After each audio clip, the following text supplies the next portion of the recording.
and focus more on a localized specific area. Right. And whenever you're trapping, of course, you got a certain area that trap affects. Mm-hmm.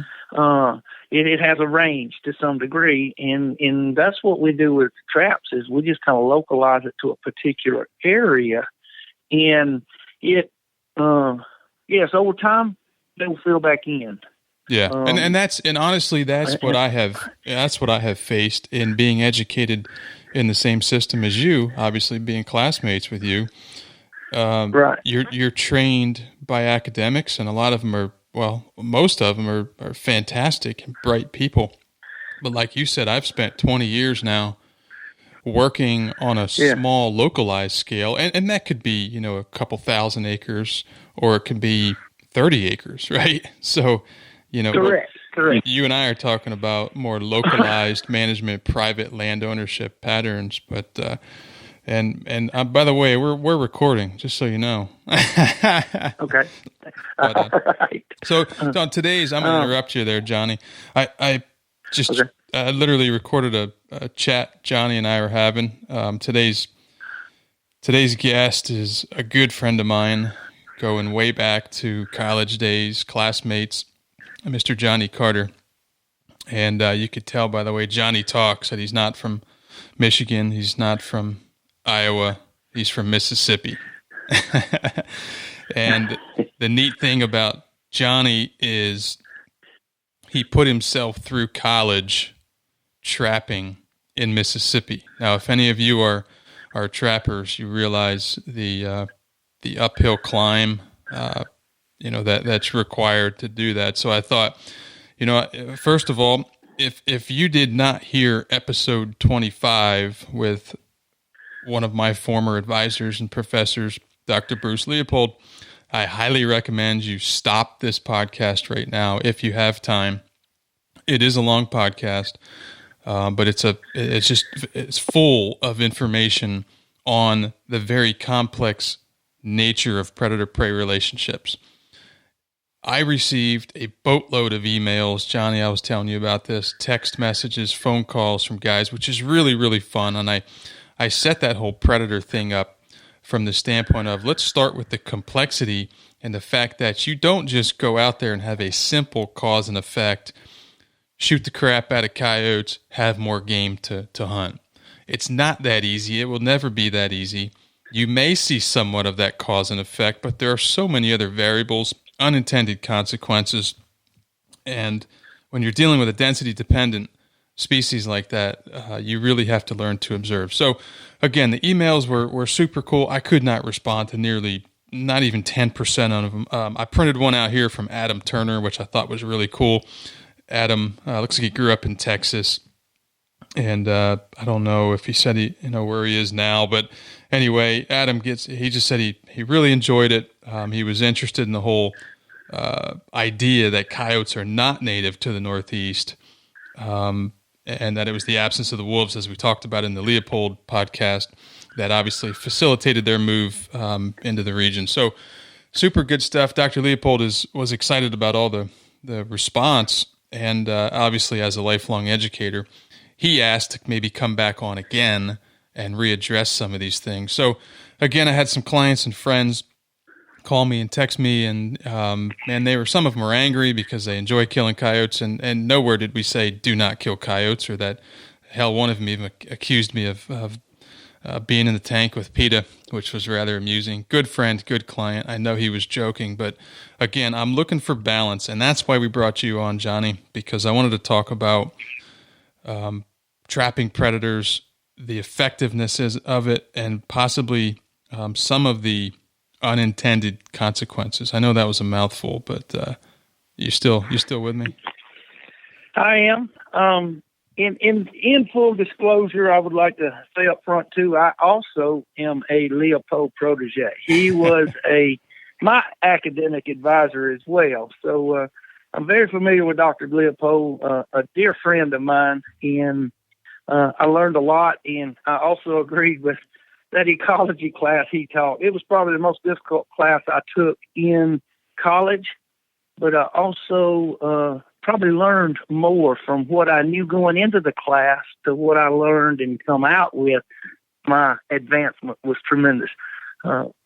Excuse me.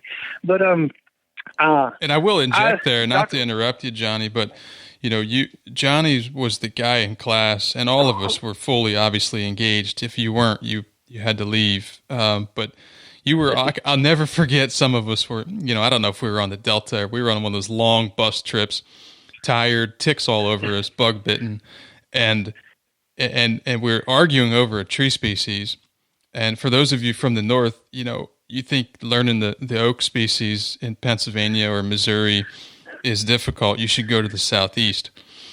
So there's a knockdown, drag-out argument between Johnny and a couple of professors. You probably don't remember this because you were always inquisitive and you were always, it wasn't enough to just guess. And there we are trying to key this thing out based on ridges and furrows and bark and leaves, leaf shape, the whole 9 yards. And all of us are just like, oh, come on, Johnny, it's been 9 hours. We have a 3-hour trip back to the campus. Yeah, well, I practiced that every day in the woods as I was working my trap lines, and I enjoyed it.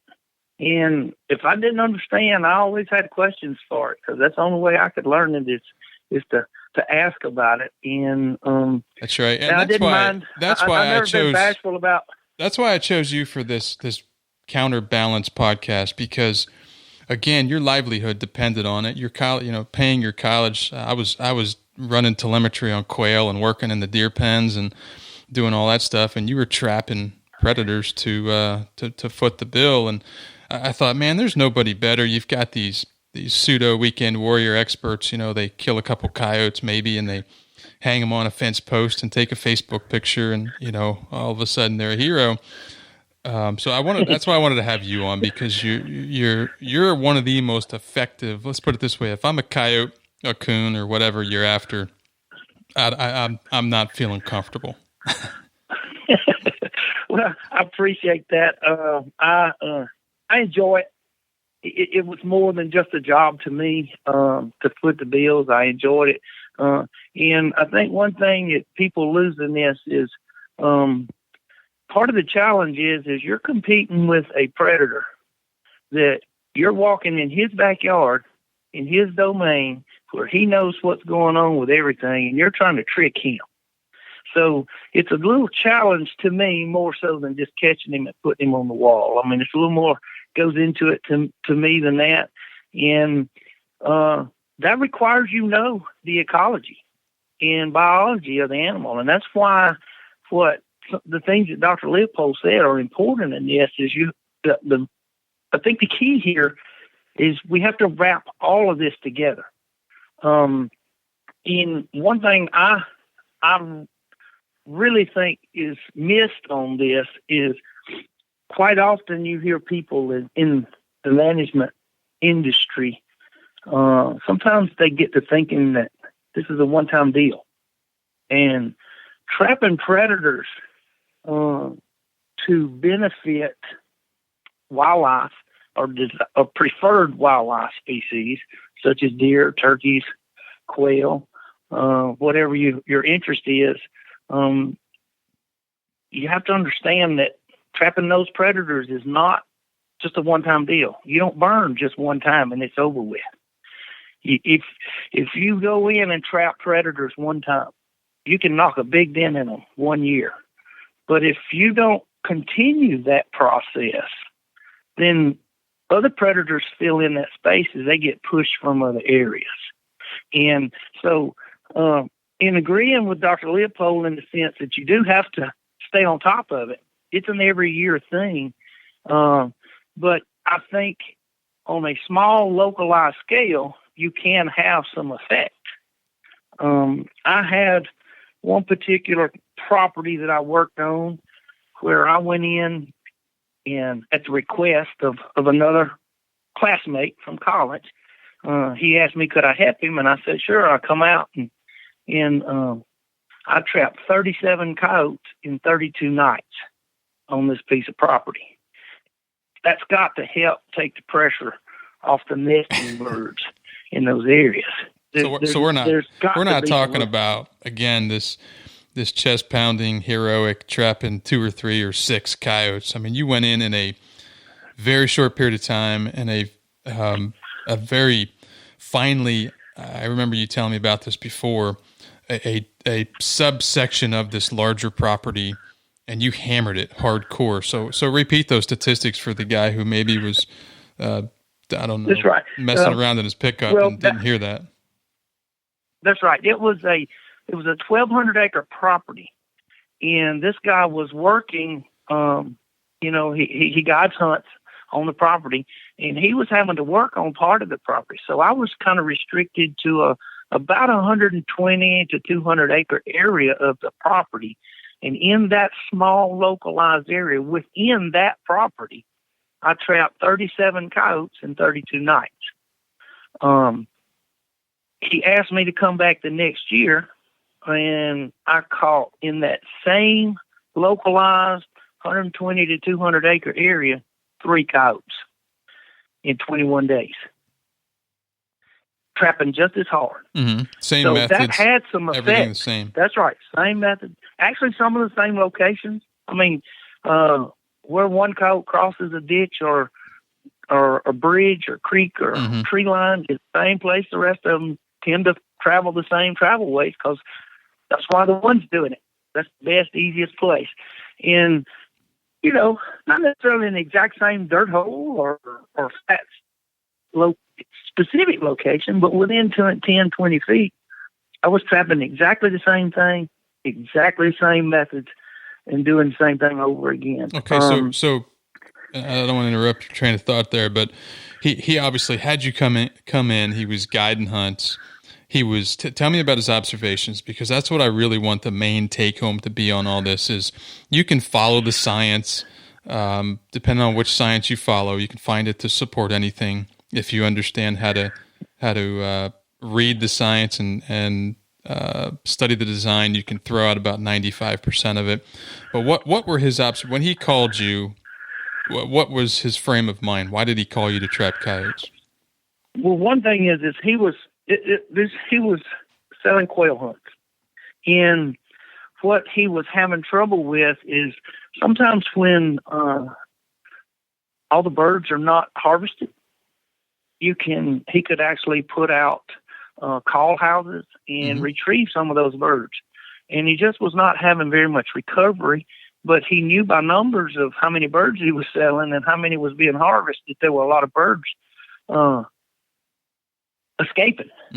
And he was constantly seeing and hearing coyotes in the area. And when I went, I saw so much scat out there. It literally looked like somebody took a manure wagon and went down the road slinging it out on the roads. Yeah. It was unbelievable, the sign of coyotes there. Okay, so I'm just throwing this out here as we go. What I hear as a field biologist now is, in understanding and I'm certainly not taking shots at anyone here, but as you know, just as well as anybody, the predator-prey relationships are, as we discussed in that podcast with Dr. Leopold, are extremely complex. It's not simple. Nothing's simple about predator-prey. Everybody has studied, the various trophic levels and food chains, food webs. So that there's some synthetic or what would you call it? I guess anthropogenic influences going on there, in that he's putting out put and take game birds, right? These are not native, naturally hatched quail. These are pen reared, release, shoot, put and take, and then try to make an attempt at recovery. Those call houses are really slick. I've got clients all over the Southeast who use those. So I would do the same thing if I were in that situation. But I'm just pointing out that this is not a natural spike in quail numbers. So how does that? So you don't have to respond to that, obviously, if it's a client of yours. But I just want the listeners to phrase that up and think about that for a minute. If you artificially manipulate that predator-prey balance, perhaps that's a human or anthropogenic effect or influence or impact, and it's easy to blame the coyotes, and I'm sure anybody listening who likes to trap or hunt coyotes is probably drooling thinking about killing that many coyotes in roughly a month. But okay, Right. so you get in there and you hammer them, and you went back year 2, or he asked you to come back year 2, and obviously you said you only caught 3. What had Correct. he, in that interim of time, what had he seen or heard? Was he happy with the response or the reaction? Oh yes, he was well pleased with the numbers being reduced, but he kind of also had some of that same attitude you're talking about. He wanted every one of them killed because to him, every coyote that was catching a bird or a rabbit or anything else, because as he managed for his pen-reared birds, he also created habitat for the wild birds that were there. Absolutely. As well as rabbits and mice and different things that attract the predators. And, his goal for his property was to raise quail. And in his habitat management, it created prime habitat and a food source for the coyotes. So in an attempt to combat that negative influence, he asked me to come in and try to take some of the coyotes out and reduce the population. And I did that in the first year. Obviously, I trapped just as hard the second year and tried to catch just as many because, as a trapper, it's a numbers game. And you checking empty traps costs just as much as checking full traps, And so, and I stayed 21 days thinking it'd get better, and it just wasn't the sign there. So he was more than happy. He wanted me to come back. I kept going back, but each year, now the next year I think I caught 7, but then it just kind of leveled off there. Was his accounting correcting itself then? In other words, the number of birds he was putting out, obviously minus the number of hunter-killed birds, was he calling back more birds as a result of that? His callbacks and recapture increased to the point that he was satisfied with the fact that he realizes that but there are other things out there they're gonna get him, the coyotes. So I feel like he got the recapture was at a level that was now acceptable to him. Right. So the goal, in the sense of what we were doing as predator control, was actually meeting to his satisfaction of what he wanted to do. Naturally, he would have liked to have caught them all, but coyotes aren't the only thing getting quail and rabbits and turkey eggs and stuff. Neither are raccoons or whatever. I was going to say, that's the other distinction that we talked about a lot, and Dr. Leopold's the man on this, as you know, is the Meso Predators, which is simply these middle trophic level predators, right? So you mentioned, coons, and then I think of skunks. So this is where, correct. You've got these guys on YouTube, or whether they're biologists or I don't know what they are, but they, maybe they have a YouTube channel, and they're out there banging away or trapping away at the coyotes.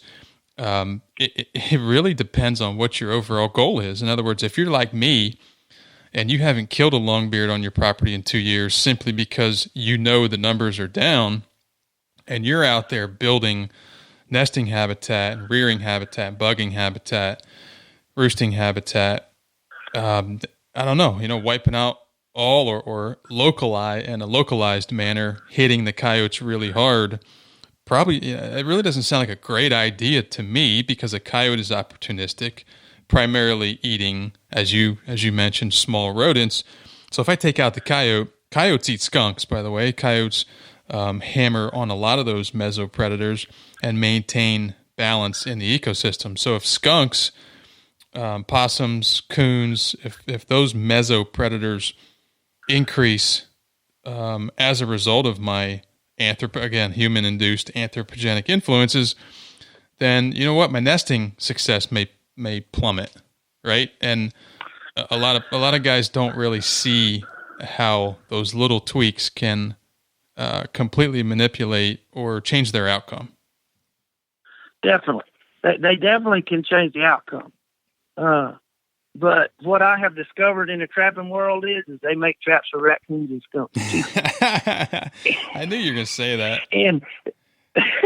And that's perfect because you're going right down. You're going right down the pipe for me. I'm going to funnel you right into my next big question, which is, well, do you want to go ahead? I'll let you finish that thought. The thing is I anytime I go into a client's property like that with that concept of removing bobcats, the fox, and the coyotes, and my agreement is okay. I got to catch them all now: skunks, possums, coons. I mean, I'm setting for everything while I'm here, because it's not going to do you any good. All I'm going to do is change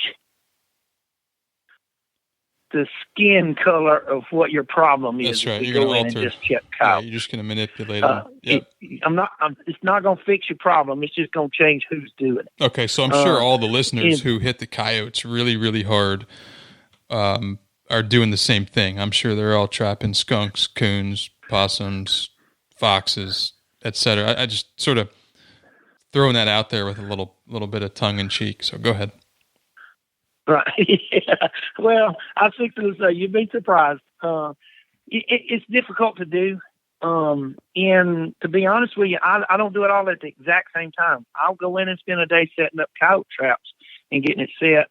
And then I'll go in a day or two later and set up a raccoon and Meso Predator line, just because of the contamination of lure and stuff. You got to be a lot more careful with some species than you do others. And so I don't try to trap both of them the same day, but I will integrate both types of trapping at the same time while I'm out there over a 3-4 week period of time, whatever time I'm there working on it. Yeah. So you're in Mississippi. What time, what months are we talking? Typically, this is on that 1,500 acre that property you were just talking about. Right. What months are you there? I started that on around the 1st of November, right up to about Thanksgiving. Okay. Generally the first year I went over into the edge of December. Started 1st of November, went into a few days into December. So the deer hunters, I'm sure, the deer hunters would have loved seeing old Johnny Carter traipsing through the woods with coyote piss, and right. That would have been a good sight for the deer hunters. That's where the drawback comes from. Here, deer hunting is a tremendous sport here. I mean, it's just kind of the cash cow for the Department of Wildlife and Fisheries Parks, because there's probably more folks, participate in that outdoor sport than any of the others. Some of the others are growing, but it is a problem. Typically folks don't want you in there and going in and out. And I've always failed to understand where they bought a 4-wheeler that's quiet enough for them to ride in and out of their deer stand and not disturb the deer, but I can't, but mine won't. Right. I just say that kind of tongue in cheek, but so you're working, obviously you're working long-term goals. I understand. And, in the short term, if it's, it might be worth mucking up a deer hunt or 21. It doesn't matter. So looking long term, assuming this is an effective approach, obviously in your situation to quail, one of my big frustrations about research, academic research, quote unquote peered research, which I'm going to have a podcast on that here soon with at least 1 or 2 different PhD, guys who are well in tune with peer-reviewed research, is they'll bring on a grad student and maybe look at it for 3 years, and then that's it. They sort of wash their hands of it and move on. Now there are some longer-term studies, I get it, where maybe they bring on another grad student, or they he or she finishes out the PhD and maybe they have 7 years instead of 5 or 3 or whatever. So looking long-term, what happened with that 1,500 acre property after that 3rd year? Did you go back, or maybe this was only 3 years ago? I did not. I skipped a couple of years, I never heard from him. I made the assumption he was okay with where he was at because he always contacted me every year. Mm-hmm. I did follow up this year, but I had a knee replacement surgery 2 years this past October, and I haven't been able to do the kind of job that I had been doing for him. So I had not contacted him either. And he told me that he has somebody else doing it now this year, which was fine. I understand, if he's having a problem, he's got to get somebody in. But I pretty much have lost contact with the actual numbers of what's going on. Sure. But obviously, taking a couple of years off and some absence of a trapper has allowed it to fill back into the point now. He saw the need. He asked me to come out. I come out. I gave him some relief. And then we backed off of it a couple of years, and now he's got to have somebody else back again. So that right there kind of goes along with what Dr. Leopold was saying is if you don't do this every year, and I also mentioned it earlier, if you're not staying on top of it on a constant basis each year, like your other management plans, you don't plant a food plot 1 year and say, okay, I'm done. I'm going to have deer here forever now. You got to plant that food plot every year. That's right. And I'm going to, or a food plot. I'll actually interrupt you there. And I'm going to play a quick clip from my podcast with Dr. Leopold. Some of the people, I think as all of us, when you listen to, or even if you watch a movie 2 or 3 times, you pick up on different things. So if someone listened to it one time, they were almost scatterbrained and there were so many different directions, but I picked 2 of my favorite clips out of the whole podcast. I'm going to play one of them here, then get your thoughts on it. Okay. Give examples where appropriate management, if it's under the guidelines and the ethics of wildlife management, appropriate management of carnivores will result in an increase in your game populations. But the problem with that is, all right, the person who wants to go out and hammer the fawns, hammer the coyotes, hammer the bobcat, because they're under the assumption, somewhat erroneously, that they're gobbling up the fawns and gobbling up even the yearlings, that the game population will increase. That's true. But that's a short-term perspective of the dynamics of the ecosystem of the coyote and the bobcat interacting with the deer, interacting with the alternate prey, and so forth. Because the next year, as Dr. Knowlton indicated in his research back in the 70s, if you just do it once, the coyotes will come back 4 to 5-fold. So, so you helped the fawns that year, but now you've got a lot more coyotes. The following year, you're going to gobble up more fawns, and you've made it worse because the coyote does not every coyote is killing fawns. And it's been shown that the coyote killing fawn, the coyote doesn't say, ooh, I'm going to start hunting. It's fawn season. I'm going to start hunting fawns. It's a random event. They bump into a fawn who's laying there, thinking it's hidden, and it's an opportunistic carnivore, so it kills it. Sure. But now you have a lot. The second year, if you don't go in and kill a lot more coyotes and keep doing it, which I never hear wildlife biologists say, oh, let's go in. You go in year 1. Kill all these coyotes, and you're going to have a lot more fawns, perhaps that year. But what about year 2, 3, 4, and 5? You're going to see more coyotes, and you're not going to have as many fawns because those random events. The more coyotes you have, the more likelihood of a coyote's going to find a fawn. Right. Now, I've had this conversation with clients, and they say, okay. So very similar to sort of the tone and feel of our conversation. Yes. And the key is he said right off the bat, if you go in 1 year, and I've mentioned this a couple of times here, it's trapping predators using that as a management tool for your property is just like any other management tool. You got to apply it every year, or it's even if you only catch 3, You've got to keep that steady use of that tool going. Otherwise, they'll fill back in. It's any wild animal. It's just like us as humans. Naturally, we're going to go, when we get hungry, we're going to find the easiest and exert the least amount of effort to satisfy that hunger. And if you have littered the ground with new fawns because they've not had any predation pressure, then you've actually moved the grocery store right up next to the highway for a bunch of hungry coyotes that's hunting a new place to find groceries, and you have created that this is the easiest place.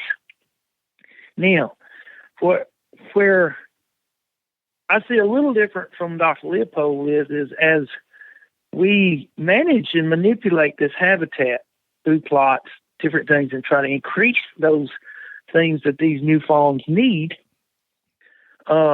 Yes, you set up corridors for coyotes to ambush fawns, but you also set up corridors for Johnny to ambush the coyotes. You localize the coyotes hunting the fawns, you localize the area for Johnny to find the coyotes. That's why I was able to restrict myself to that 120 to 200. Yeah, well, and fortunately, everybody has a Johnny Carter, right? Yeah, exactly. So that's no, again, I don't think so. I don't want people to think that I'm, totally against. I agree. If it matches your goals, localized, whether it's fawns, quail, put into native wild pheasants or pen reared, it doesn't matter. It's whatever your goals are. I'm fine with that. But what I want people to understand is that there are more things going on. I'm trying not to use the big biology, ecology terms, but there's so much going on. There's so much shit going on, Johnny, that I just want people to make, it's okay to watch the, web shows or television and hear a biologist or maybe a hunter talk about, killing coyotes. Obviously understand if they're supported by or sponsored by a trap company, then maybe they, they're in the tank with somebody that's fine, but not everybody has a Johnny Carter. And my experience with trapping and trappers is that it's sort of like my experience with hunting, and that includes me. I've botched up some mule deer stalks that, made me so embarrassed that I did it. We're not effective killers. We are not wolves. In my experience with most clients and hunters who trap, they're just not effective enough. They're not even coming close. So I'm going to play this clip for you here real quick, and this will lead into this next segment. This is my last Leopold clip, by the way. Because the landowner or the trapper has removed 25% or 30%, there's more food now per surviving coyote because they just removed a lot of the competitors, another pack. They reduced that pack size. So that female is healthier, and all the females are healthier. And they begin producing 12 to 14 pups, and those 12 to 14 pups survive. So all of a sudden, many landowners say, well, good grief, it's the next year, and I see more coyotes than I saw last year. Well, I'm not at all surprised because you've knocked the population down, you disrupted the social dominance, and now the coyote is going to respond, and as you said, in a density-dependent manner. The density's down, so the population growth goes up. And with Dr. Knowlton, he ran with all that reproductive data, he ran some models, and here's things tenets that he found, but you don't see, Jason, you don't see many landowners or wildlife biologists even mention these concepts. Mm-hmm. First, if you want to really control a coyote population under the misguided perception that it's going to help your game population, you have to remove 75% of the population. And you have to do it every year. You can't stop. Because once you stop, what do you have? A very low coyote population. And what's the coyote population going to do? Explode. Explode. Mm-hmm. Because it's, my goodness, now all of a sudden the coyotes there's a lot more mice, a lot more cotton rats. So the female is super healthy. So they're going to maximize their reproduction because there aren't many coyotes around for competition and impose that social interference. All right, so they continue.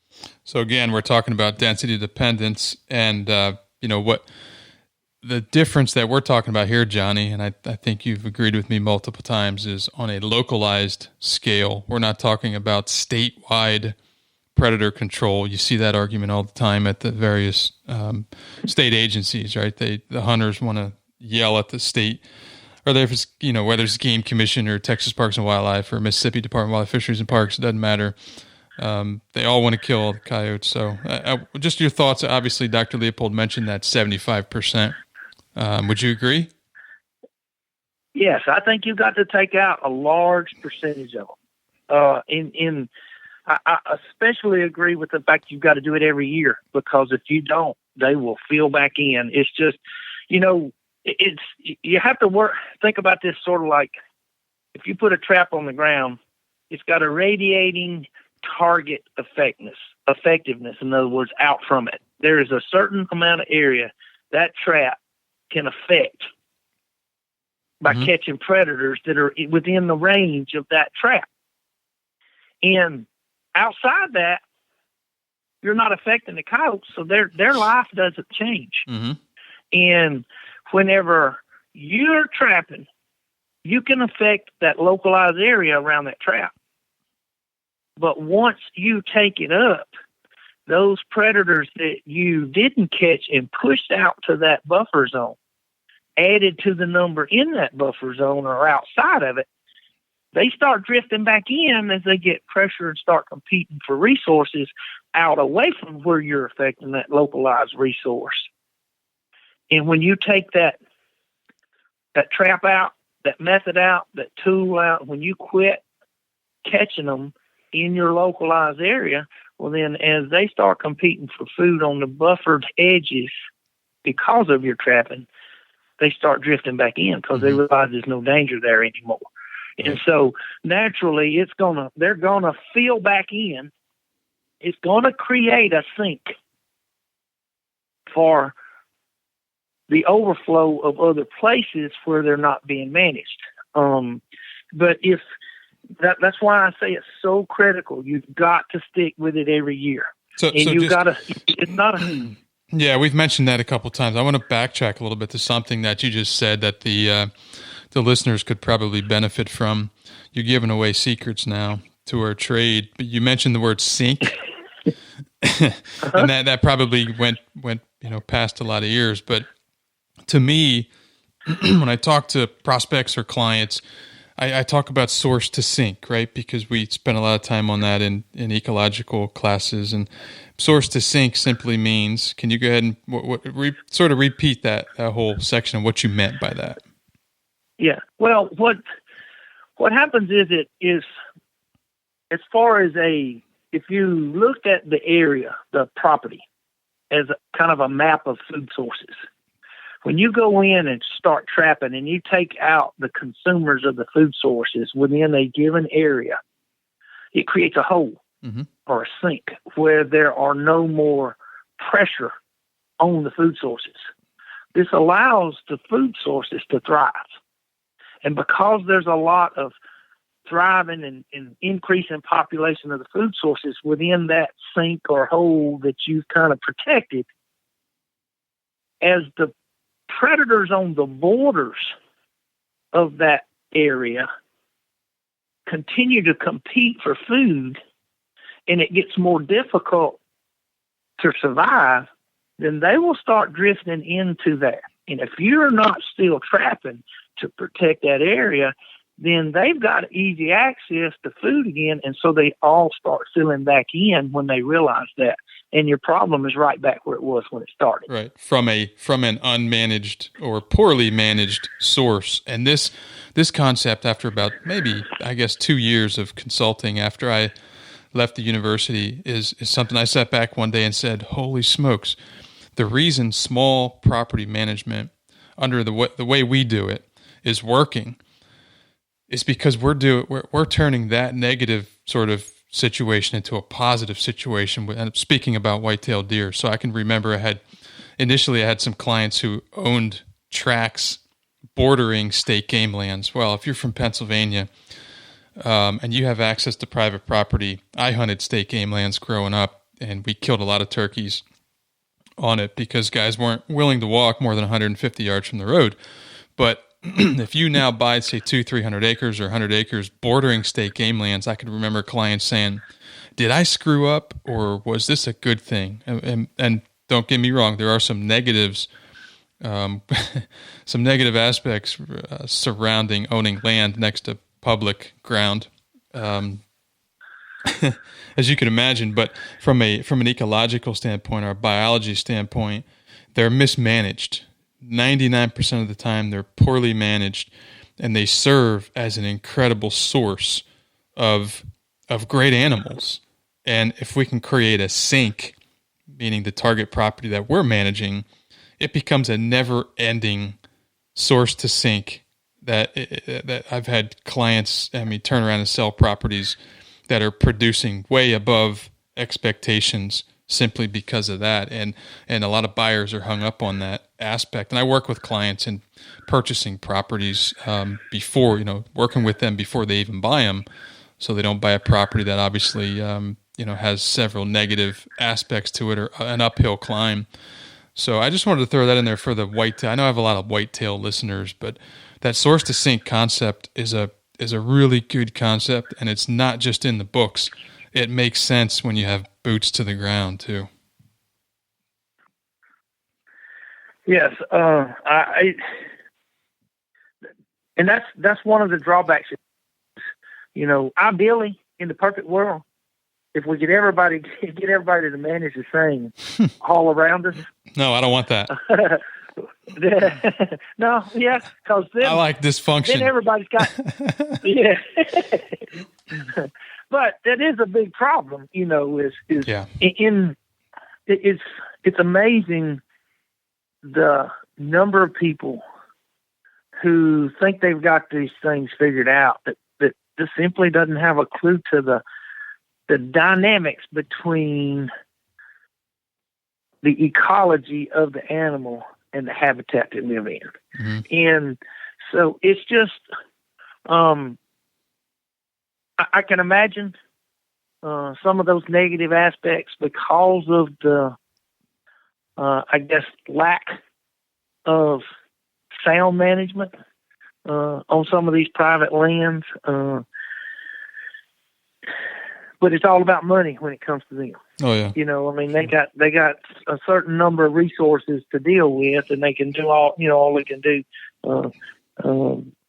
It's just difficult. Well, they have plenty of money. It's just they don't know how to manage it and how to both the money and the habitat. Money doesn't solve money problems, and you look at Pittman Robertson funds and these state agencies, especially. I bring up Pennsylvania because I have a farm there, and this state agency is funded.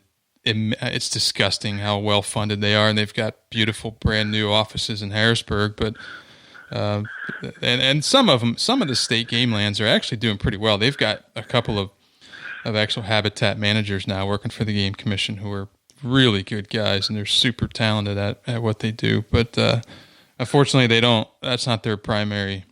The agency. That's not their primary objective. So I think we've covered. And that can vary.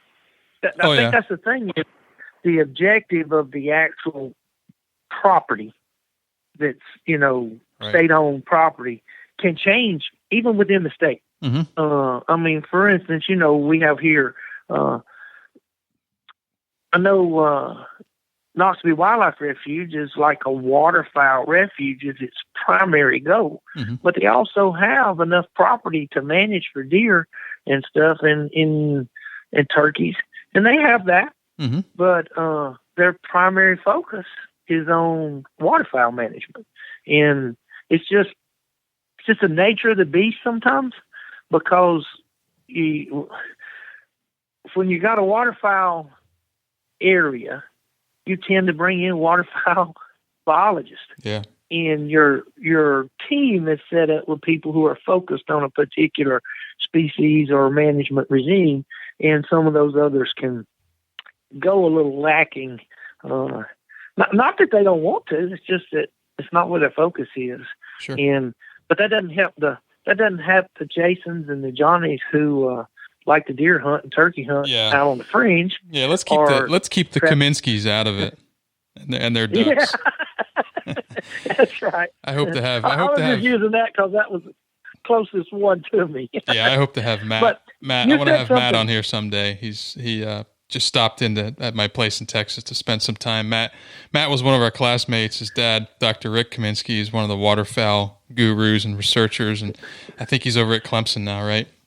He's no longer at Mississippi State, but that's correct. Anyway, I agree. He would be teasing us. He loves waterfowl. Yeah, I would like to go back to something you said though to make a little statement of clarity here. I will be the first. I've made my living from the trapping industry for the last 25 years. I went into my 26th year in August as dependent on trapping to pay my bills and my income.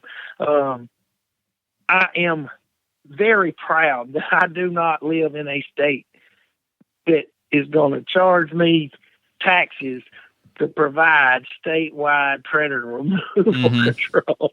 Right. Even as a trapper and somebody's made a living with, there is, you said that and I never got a chance to elaborate on it. So I want to go back here.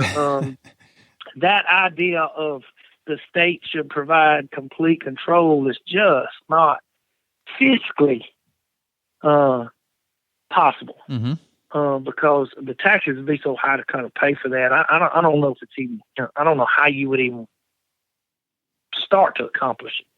I'm with you. It's just not feasible. That's why we have to concentrate on these localized areas and do what we can with the ones that's willing to understand the entire process, not just killing a coyote helps a fawn.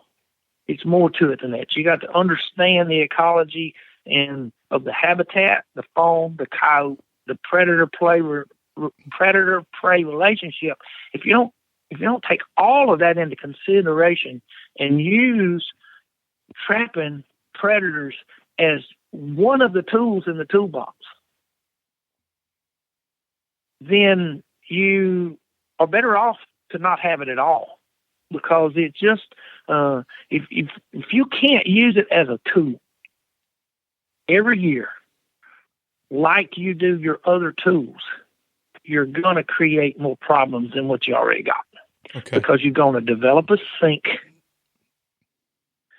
and those predators on the fringe, because one, you're going to take out some. In the process, you're going to take out the predators you catch, but you're going to push some of the ones that you don't catch from where they're at, as they kind of wise up to what's going on. And believe me, they tend to generally run in pairs, especially this time of the year, because this is the breeding season. I generally try to focus my trapping from the 1st of November to the end of February. And that's basically because of when typically we have the frost and all the green stuff is been killed, and the prey species are shorter. They're running for cover. They're not as available. For instance, the insects and different things that they will eat in the summer are not there in the winter. Mm-hmm. So it kind of narrows their focus on what they're feeding on, and they become more scarce in the winter, just like with any other wildlife species. And So that's why I focus in that time of year. Not that I don't trap coyotes other times of the year, but when we really want to hammer somebody to help somebody, you got to focus that time frame of the year. Okay, good deal. So I want to do my hypothetical. I like to do this with friends of mine who are in a, like we're talking about Matt Kaminsky there, works for Ducks Unlimited. He's in the duck world. So I'll do this with him and you. And I love doing this with Dr. Rick Haney. He's a fun, colorful character. And he's in the soil world. You're in the trapping world. So Jason and Johnny pick the acreage. I don't know, 200-300 acres, and we're partners. And it's strictly a recreational property. So while Jason's out there, waiting for the closing to happen, he's got the equipment. There's a step deck pulled in. It's got a Caterpillar chained down. He's got the John Deere and the drill and the everything's ready. The equipment's ready. He's ready to crush brush and chainsaws, and we're putting in food plots. And I've got my forester there. We're ready to lay out the plan for timber stand improvements and prescribed burns. And I mean, we're ready to get it done. And Johnny's standing there going, okay, I have some interest in this property, and, I really want to kill deer with you and just kind of hang out and, do our thing. But, maybe we're going to hunt quail. I don't know, whatever. If those species are important to us, let's face it, you and I are not going to sit out there together in an observation blind and say, hey, look how beautiful that coyote is hunting mice, right? So we're going to be after deer, quail, turkeys. How are you, what are you going to do from a management perspective? Again, I'm putting in the food plots, cutting the timber. We're arguing over a particular tree, if we should cut it down or not. What are you doing on your property if you, under different, circumstances? Maybe you're starting to see a few coyote. Maybe we don't see any when we first buy it, or maybe they're moving through, and then we start to see more and more coyotes, and we're sitting there, having a bourbon or whatever beer, and we're saying, you know what? I've noticed, more and more coyotes coming in, and they're on our trail cam pictures. What's that? What does that sound like? Our conversation, and what does it look like when we hit the ground? Well, Jason, we need to try to trap some of these things out and take them out. We don't want it to get any worse than what it is. Mm-hmm. I'm looking to not lose them, the deer and the turkeys and the quail, to the coyotes. I realize we can't affect what the neighbors are doing, but we can focus on our 200 to 300 acres. Where do you want to hunt to start with? And I'll try to trap the area away from that first and see if we can come up with an area that I can actually kind of start working on getting rid of some of the coyotes without affecting your hunting the deer this week or next week or whatever, because I want to hunt them too. I'm going to take some days to hunt too, but you're just going to kill the does. You're the doe killer. Yeah, that's fine with me, because I hunt them to eat as much as I do anything else. Let me have a couple does to eat, then I'm ready to go catch a coyote so you can kill the big buck. Right. All right. So now we're on our second bourbon, and I say, Johnny, now we're it's kind of like when we were in class debating one another. I say, you know what I don't understand? Everybody from the local biologist, the regional biologist, to you, to whoever's telling me that we have too many deer, that the deer density is entirely too high on this property. And as a result, we need to start whacking some does, right? Some guys say kill them all, kill 10% more, keep killing them. And this is kind of what I was taught also formally. And you've heard it. Obviously DMAP came from Mississippi State, started there and grew into other states because it worked with certain objectives. So explain to me, me doing what I do best and playing dumb, if we have too many deer, why are we worried about coyotes taking a few fawns out? Why don't we just let that happen? So again, if you from a recreational standpoint, if that's what you like doing, running those trap lines the 1st of November to the end of February, I can assure you I won't be running trap lines during that time period, so have at it. But if you're doing it from a recreational standpoint, I'm all for it. But if you're doing it to make sure that those coyotes don't eat our fawns. Explain to me why we even need to do that. Well, one is if we just allow them to indiscriminately just take these fawns, we don't. The coyotes are not particular. They eat the little baby bucks just like they eat the little baby does. So, every one they take out, we lose the potential of being a trophy buck at some point, as well as a well-bearing doe. And as to where if we keep them from catching the fawns, we can actually take out the does through a DMAP program or some program, some management tool. We can actually manage the deer herd from harvest and choose the ones we need to cull. As to where if we leave it to the coyotes to do the culling for us, they're just going to take whatever they can get, and it may be some of our better deer. So now we're playing God. We're playing Mother Nature. I guess but anytime you're pulling the trigger and taking something out, you're sort of doing that. Mm-hmm. Now we're on our third bourbon. It's going to get better. Hey, you don't even drink. Do you? I don't think you drink, do you? I don't. Yeah. I don't. Yeah. I'd throw that out there just for clarity. I'm ready for you to. I'm ready to drive us home though. Whenever you get too much. Good deal. All right. Well, good enough. That was. I had a lot of guys call me and say, "So what are you saying I'm supposed to do?" Because Dr. Leopold, obviously, he's retired. He is now confined to a wheelchair.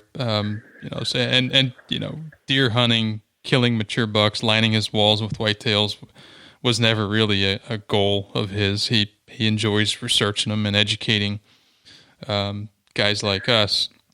So, that was one of the big feedback points was, so what am I supposed to do? And I think, what's interesting, I just want people to understand the impact. It's just like supplemental feeding, right? Guys say, well, can I supplemental feed? And we'll lay out a plan. I'll say, if you're going to do it, follow every single one of these rules.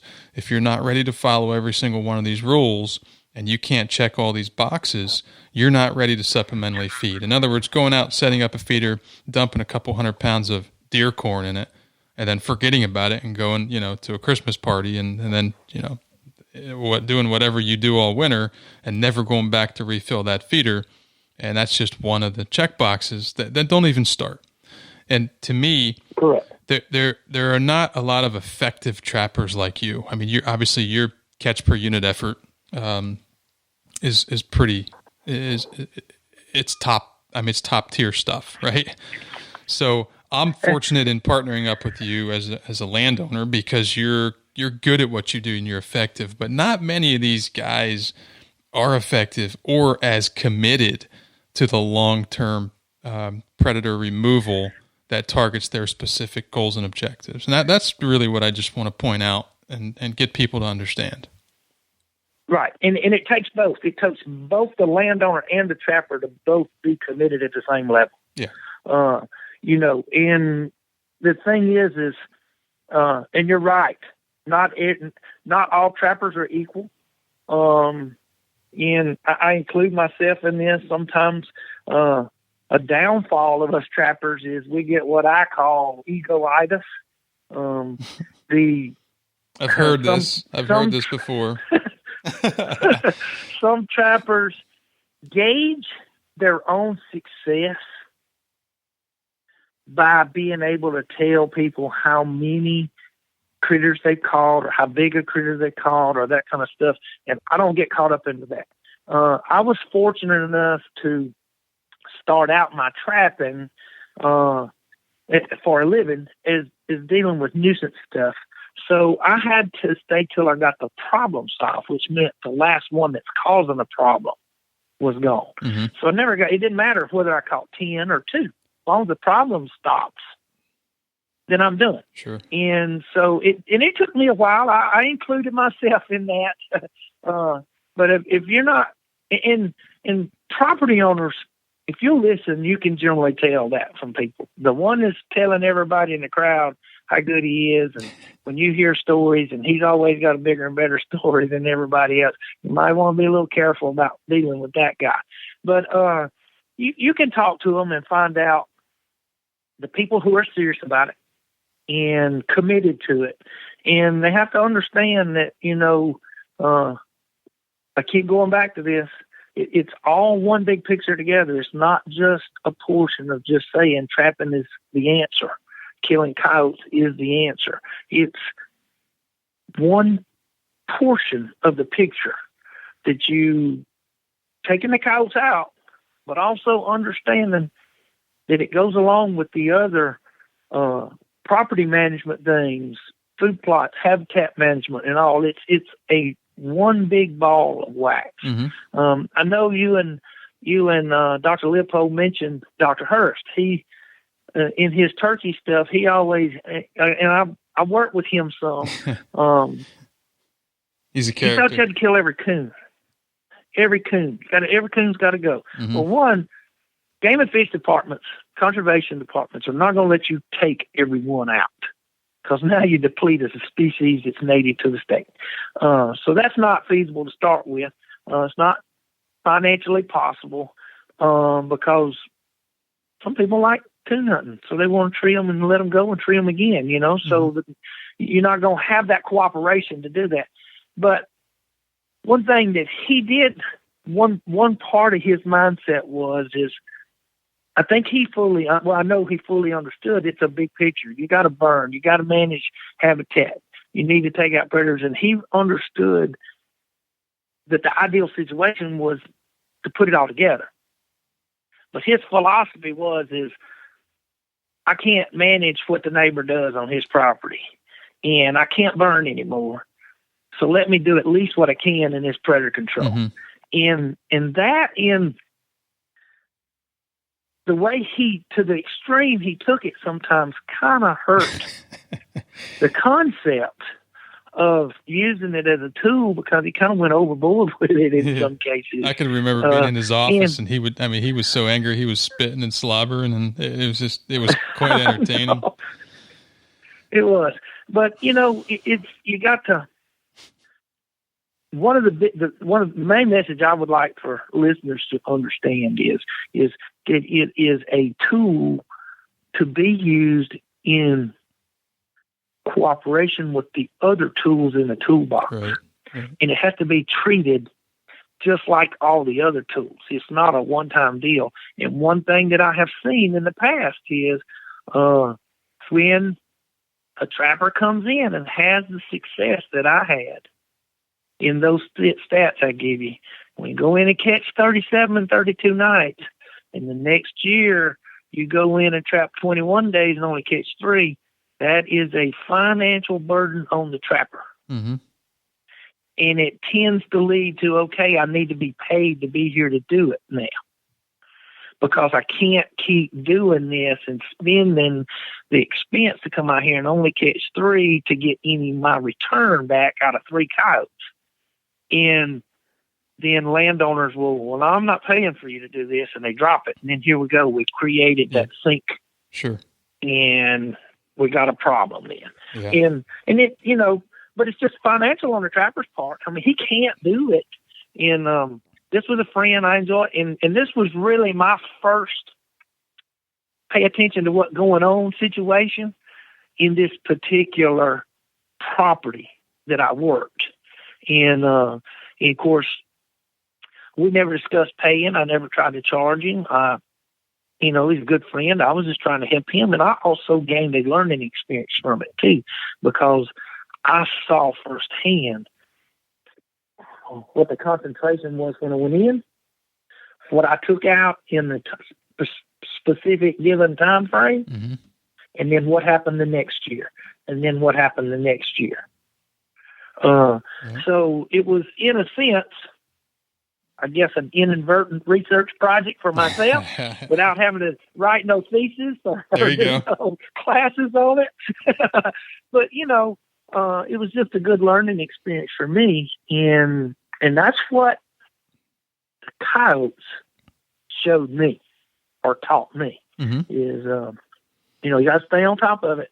Yeah, and that's again, that's another major take home is just the sheer observation, observing how nature works. I think that's, as a field biologist, and I know you've been at it a long time too. That's what I've learned most is don't ever take, any one person's opinion, whether they're a doctor or a certified wildlife biologist or a hunter. Just take it all in, observe your specific scenario, bringing in your specific goals and objectives, and then obviously adapt and manage accordingly. And, I think we're getting close to having to wrap up here. One of the biggest, okay, so this is my Predator series for now. I wanted to circle back and I'll go back to Dr. Leopold eventually, but so I guess the question is, if everybody does not have a Johnny Carter, how did you become so effective, and what are some of the obviously the skill, the art of successfully trapping, efficiently and effectively trapping that many year in and year out?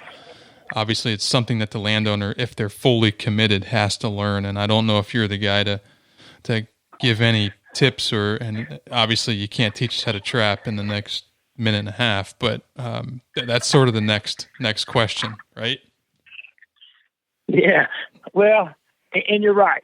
I tell people all the time in the classes I teach, I've been working on Johnny for 25 years and I still don't like the label of expert. Because if you watch the critters, they'll teach you what to do. Right. Uh-oh. I think we lost Johnny. Well, we were actually getting ready to wrap that up anyway. Somehow we lost Johnny. I know he had a truck that had an old... Oh, there he is. I thought we lost you, buddy. Yeah. No, what I was saying was if you watch the particular critters that you're after or are interested in, they will teach you what you need to do to catch them. But the thing is you have to pay attention of what you see today, and you have to pay attention of what's different today than what you saw yesterday. And if you can kind of master that skill, they will teach you where to put the traps, what to do. And of course now, in dealing with coyotes, there's some particulars, and my suggestion there would be to get with your local trappers association. Most of those have all kinds of, like an annual meeting, and they'll have demonstrations. The National Trapper Association is full of it. You're not going to learn it all at one time. As I said, I've been working on me for 25 years now, and I still learn something every day.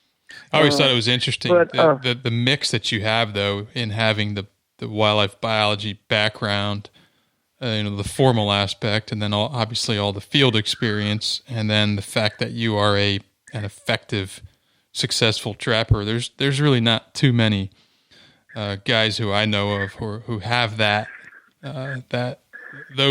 recipe or those ingredients. So it's always fun hearing your take on things. But last words, any last parting words that you have to throw in that you feel like we didn't cover? Not anything in particular other than, I love the outdoors, and the key to being successful is paying attention to what God's created out there. Mm-hmm. It all works together for some purpose, and if you'll pay attention, it will reveal itself. Just sometimes it may take a little longer for some things than others, but good deal. I do think on a localized area with persistent management efforts. I don't like the word control. I don't want to control a coyote population. I want to manage what's there.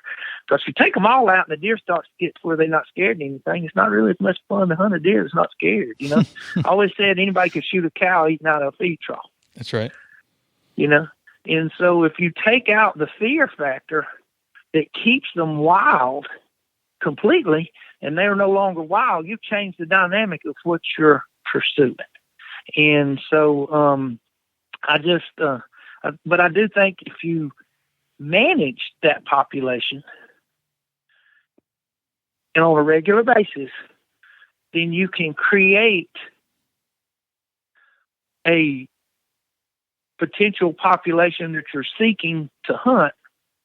And then if you run into issues with that becoming overpopulation, you can kind of control through different other harvest methods and those things, how to manage that population. Right. It's about managing each different population. Manage, not control. There you go. That's a good way to wrap it up. Well, maybe you'll come back after the Leopold round 2 and teach us all how to trap. I love it. That is my overall passion, is teaching. I don't write fast enough because I get hung up on whether something flows right or not. So I just wasn't able to go write a thesis and get into the academia and stuff. But I love teaching people what I know. Notice I didn't say how to be a trapper. Mm-hmm. I didn't say how it works. I can show you the things that have worked for me in the past. And I'm interested in the things that you've tried and didn't work and did work, because that helps me, makes me better. And so I'm always open-minded to it. But I would love to someday be able to teach. And that's my goal right now is I have 2 daughters that provided me with 7 grandchildren so far, and all the boys except one, and the little girl holds her own. And my goal is to teach all of them how and expose them, not push them to be trappers, but at least show them, if nothing else, teach them how to read nature and what nature's telling them. And if they take on the trapping, fine. If they don't, fine. But perfect. Anyway, there you go. Well, that's a great place to wrap it up. Well, maybe we'll have you back on and do a few lessons from Johnny Carter. That would be fun. All right. Well, hang on here with me. I'm not done.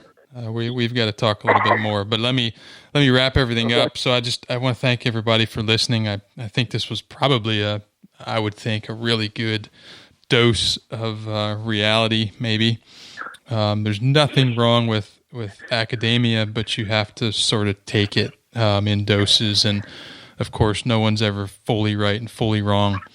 I think Johnny really nailed it here and gave everybody a lot to think about. Obviously, we got into a lot of ecological principles and just I think we covered the topic 100%. There's maybe a couple more things we'll come back to. So keep those emails, texts, phone calls. Those have been fun. Even the ones that are challenging, some of the things that we're talking about. I've enjoyed that. So, all right, we've got some really good podcasts coming up here on some interesting topics. I mentioned, studying, reading research and understanding research design, peer-reviewed type stuff, how to sort through that. And then one of my favorite, I'm going to get back on the soul health thing here soon, which is my passion and the regenerative side of things. But I want to sort of get into, I know there's a lot of people out there who are blending their own food plot products, and I've always said the only reason I started a food plot company was because I wasn't happy and my clients were not happy with what they were blending. So it sounded like a marketing scheme, but it's the truth, and they still, I feel, are missing the level of complexity that white-tailed deer especially forage and the way that they nourish themselves. So I want to get into some of the science behind. We don't just pick species that are sexy or sound good or are cheap. We blend bags and proportion blends based on soil health parameters and some really, really interesting science. So we're going to be talking about that one here soon. So anyway, appreciate everybody and be safe. Happy holidays.